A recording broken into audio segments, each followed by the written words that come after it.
How to turn off stats bar on Twitch. Hello guys, in this video I'm gonna show you how to turn off stats bar on Twitch. First then go to Twitch and then click this one here,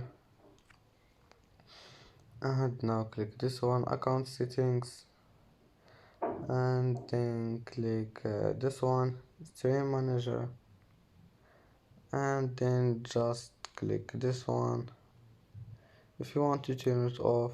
And if you want to turn it on again, just click on it, and as you see, stats bar has been turned off and on. Just click on it, and as you see, that's how turn off and on stats bar on Twitch. If you like this video, don't forget like and subscribe, and see you in the next video.